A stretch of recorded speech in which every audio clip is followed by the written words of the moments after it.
আজকে সকাল থেকেই ব্যাঙ্গালোরে বৃষ্টি শুরু হয়ে গেছে, আর বৃষ্টি মানেই আমাদের বাঙালিদের কাছে কিন্তু একটা জিনিসই মাথায় আসে, সেটা হচ্ছে ইলিশ সুন্দরী।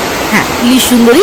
এবং আমি অনলাইনে গঙ্গার ইলিশ অর্ডার করলাম, আর একটা দারুণ রেসিপি বানালাম, যেটা তোমাদের সামনে আমি আজকে করে দেখাবো।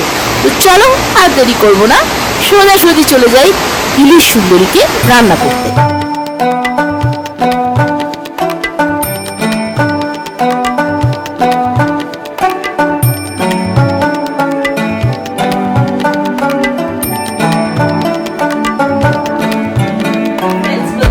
channel. This is Amrita and you're watching my channel Amrita's Cute Moments. তোমরা ইন্ট্রোডাকশন এবং ভিডিও থাম্বনেল দেখে বুঝেই গেছো যে আজকে আমি কি নিয়ে এসেছি তোমাদের কাছে। ইয়েস, আজকে আমি তোমাদের কাছে একটা ইলিশ মাছের রেসিপি নিয়ে এসেছি। আর ইলিশ মাছ বলতেই একটা আমাদের আলাদা একটা জোশ এসে যায়, বিকজ এই মাছের কাছে আমার মনে হয় অনেক মাছই আসে না। তো চলো আর বেশি কথা বলবো না, আজকে আমি তৈরি করব তোমাদের কাছে সর্ষে দিয়ে একটা রেসিপি। আজকে যে রেসিপিটা আমি ইলিশ মাছের করবো, তো সেটাকে আমি নাম দিয়েছি সর্ষে নারকোল ইলিশ। তো চলো সর্ষে নারকোল ইলিশ বানাবার জন্য আমাদের কি কি লাগবে তো তোমাদেরকে এবার ইনগ্রেডিয়েন্টস গুলো বলে দিচ্ছি। তো যেহেতু এটা ইলিশ মাছের রেসিপি, তো অবভিয়াসলি ইলিশ মাছ তো থাকবেই। তো এখানে দেখো আমি চারটে মোটামুটি মিডিয়াম টু বড় পিসই বলতে পারি, আমি ইলিশ মাছের চারটে পিস নিয়ে নিয়েছি। আচ্ছা, এখানে আছে সর্ষের তেল, হলুদ গুঁড়ো, নুন, নারকোল কোড়া, টক দই, এটা হচ্ছে ক্যাশিউ, যেটা হচ্ছে কাজু বাদাম, কাঁচা লঙ্কা, এবং এখানে আমি আধ ঘন্টা ভিজিয়ে রেখেছি হচ্ছে কালো আর সাদা সর্ষে। এখানে তোমাদের বলে দিই, আমি দিয়েছি 1 চামচ কালো সর্ষে আর 1 চামচ সাদা সর্ষে। এটাকে আমি আধ ঘন্টা মতো ভিজিয়ে রেখেছি। এবার আমি এটাকে জলটাকে মানে ফেলে দিয়ে এর মধ্যে কি কি মিক্স করবো চলো তোমাদেরকে দেখি। তো প্রথমে আমি একটু ইলিশ মাছটাকে একটু নুন আর হলুদ দিয়ে একটু ম্যারিনেট করে রাখছি।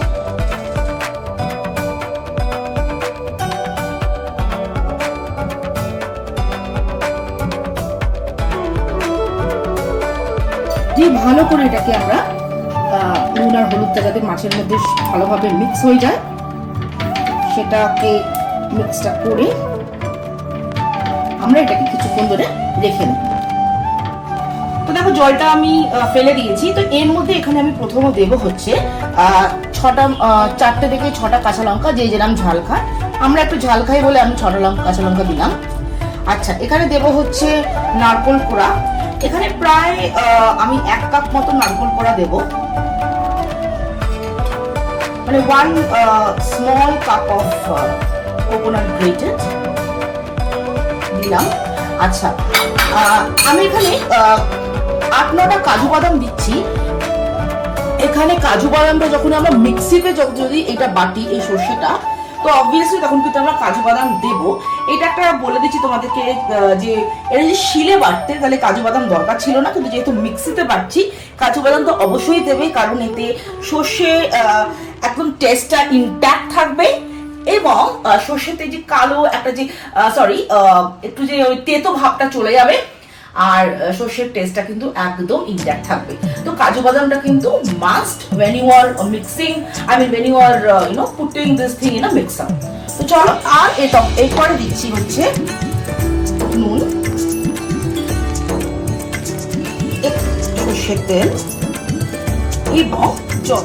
দেখো আমি এখানে জল দিই, সামান্য জল দিয়ে এরপর এটাকে আমি খুব ভালো করে একটা পেস্ট বানাবো।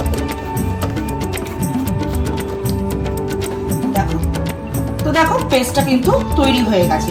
এরপর আমরা একটা বোল নেব, মিক্সিং বোল নেব। মিক্সিং বোলে পুরো পেস্টটা আমরা ঢেলে দেবো ভালো করে। এটাকে নিয়ে এর মধ্যে আমরা দেব হচ্ছে প্রথমে একটু টক দই দিয়ে দেবো। আগে টক দই দিয়ে দিলাম, এখানে ধরো 2 টিস্পুন মতো টক দই দিলাম। আচ্ছা, ভালো করে নাড়বো। তারপরে দেবো হচ্ছে নুন,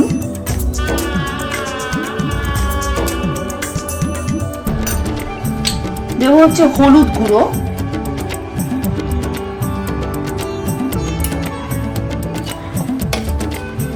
তারপর দেবো হচ্ছে সর্ষের তেল। সর্ষের তেলটা একটু পরিমাণ মতো বেশি করে দেবেন। ভালো করে আমরা কিন্তু এই যে ব্যাটারটা ভালো করে মিক্স করে নেব। এরপর যে মাছটা আমরা মাখিয়ে রেখেছিলাম নুন আর হলুদ দিয়ে, আমরা এর মধ্যে ভালো করে ডিপ করে দেব, যাতে পুরো মশলাটা মাছের মধ্যে ভালো করে ঢুকে যায়।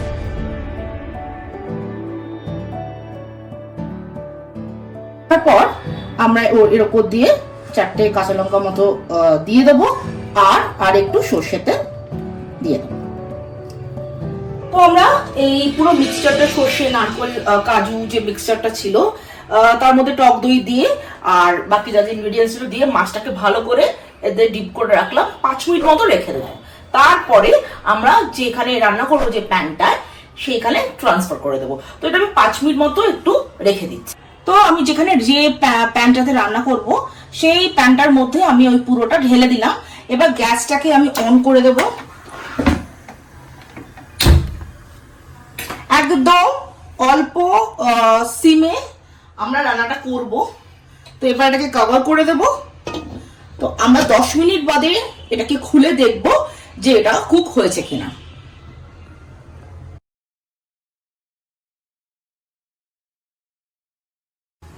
তো রান্নাটা হচ্ছে হোক। তো এর মাঝখানে তোমাদের সাথে একটু ইন্ট্রোডিউস করিয়ে দিচ্ছি আমি একটা দারুণ ইনোভেটিভ প্রোডাক্ট, যেটা আগারো এনেছে। এটা হচ্ছে Agaro Regency multi cook kettle with steamer. এই পার্টিকুলার প্রোডাক্টটা is very very useful for people who doesn't have a proper kitchen setup, bachelors, এবং যারা ধরো কোথাও বাইরে যাচ্ছে, তারা বাইরে কোনো খাবার খাবে না, so they can carry this product with them, তারা নিজেরা কিছু রান্না করে খেতে পারে। চলো তোমাদেরকে এবার এই প্রোডাক্টটার একটু কিছু ফিচার্স তোমাদেরকে বলে। Agaro multi-cook kettle has a capacity of 1.2 liters and consumes 600 watt of power. পুরো বডিটাতে খুব ভালো কোয়ালিটি প্লাস্টিক ইউজ করা হয়েছে, and to start the kettle এই অন অফ নবটা ইউজ করতে হবে। The base is detachable and can rotate 360 degree. এটার সাথে খুবই ভালো কোয়ালিটি গ্লাস লিড দেওয়া হয়েছে। Inside section minimum maximum mark করা আছে and has 304 grade stainless steel material. Now coming to the accessories part. কেটেলের সঙ্গে দেওয়া আছে একটা plastic mould, egg boiling rack with detachable handle, a stainless steel steamer for veggies boiling and momos, and finally a stainless steel grill rack. তো এই সর্ষে নারকেল ইলিশটার সাথে কিন্তু ভাত ছাড়া আমার মনে হয় কিছুই ভালো লাগবে না। তো আমরা তোমাদেরকে আজকে দেখাবো যে এখানে কিন্তু আমরা ভাতটাও রান্না করতে পারি, ঠিক সেম আমরা চা, কফি সবকিছু করতে পারি। তো দেখো আমরা এখানে আমি চালটাকে একটু ভিজিয়ে রেখেছি জলে। এরপরে এখানে যে অন অফ বাটনটা আছে, প্লাগ ইন করে অন অফ বাটনটা আমি দিয়ে দিয়েছি। ভাতটা যতক্ষণ হচ্ছে এর সাথে কিন্তু আমরা এখানে এই স্টেনলেস স্টিমারে মোমোস বা কিছু ভেজিটেবলস কিন্তু এখানে রেখে বয়েলটা করে নিতে পারি, মানে একসাথে কিন্তু দুটো কাজ হয়ে যাচ্ছে। এবং আমরা কিন্তু এর মধ্যে কেকও বানাতে পারি, এটাতে আমরা ডিম সেদ্ধ করতে পারি, অনেক কিছুই আমরা কিন্তু এই মাল্টি কুক কেটল উইথ স্টিমারে কিন্তু আমরা রান্না করতে পারি। তোমাদের সামনেই আমি ডিটেলে কিন্তু দেখিয়ে দিলাম এই প্রোডাক্টটা কিভাবে ইউজ করতে হয়। তো তোমরা যদি এই Agaro Regency multi cook kettle with steamer প্রোডাক্টটা পারচেজ করতে চাও, তো অবভিয়াসলি আমার ডেসক্রিপশন বক্সে চলে যাবে, সেখানে কিন্তু পারচেজ লিংকটা দেওয়া। তো 10 মিনিট হয়ে গেছে, এবার দেখি এইটা কতটা হয়ে এসছে রান্নাটা। তো দেখো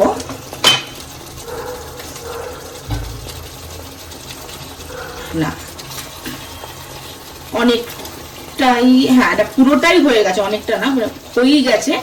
দেখো কি সুন্দর দেখতেও হয়েছে আর গন্ধটা দারুণ বেরোচ্ছে। তো হয়ে গেছে এই রেসিপিটা। তো আমি তোমাদেরকে সার্ভিং ডিশে এটাকে ট্রান্সফার করে তোমাদের কাছে নিয়ে আসছি একদম ফাইনাল।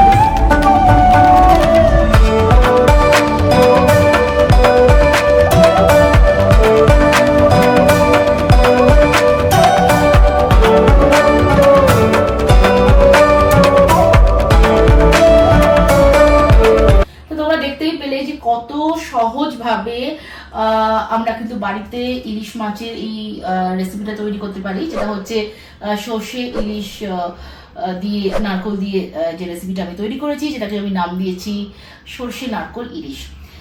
তো চলো ব্লগটা আজকে এখানে এন্ড করছি। ভাতটাও প্রায় হয়ে এসেছে, তো এই গরম গরম ভাত দিয়ে এবার কিন্তু এই রেসিপিটা আমি খাবো, মানে আমি আর অনির্বাণ খাবো। তো ব্লগটা এখানে এন্ড করছি। তোমরা আর কিরকম রেসিপি আমার থেকে জানতে চাও, মানে আমি তোমাদের সামনে শেয়ার করব, সেগুলো প্লিজ তোমরা কিন্তু আমাকে কমেন্ট সেকশনে লিখবে। আর কিরকম ব্লগস তোমরা চাও আমার থেকে সেটাও কিন্তু প্লিজ লিখবে। তো চলো ব্লগটা এন্ড করছি। যদি কিছু ভালো লেগে থাকে তাহলে প্লিজ লাইক শেয়ার কমেন্ট অবশ্যই করবে। আর যারা এখনো সাবস্ক্রাইব করোনি প্লিজ আমার চ্যানেলটা সাবস্ক্রাইব করে দাও, আর অবশ্যই বেল আইকনটি প্রেস করবে ফর ফার্দার নোটিফিকেশন। তো শেষ করার আগে যেটা সবসময় বলে থাকি, stay happy, stay blessed, stay pretty, stay cool and always keep smiling. See you very soon in another exciting vlog. Till then, bye.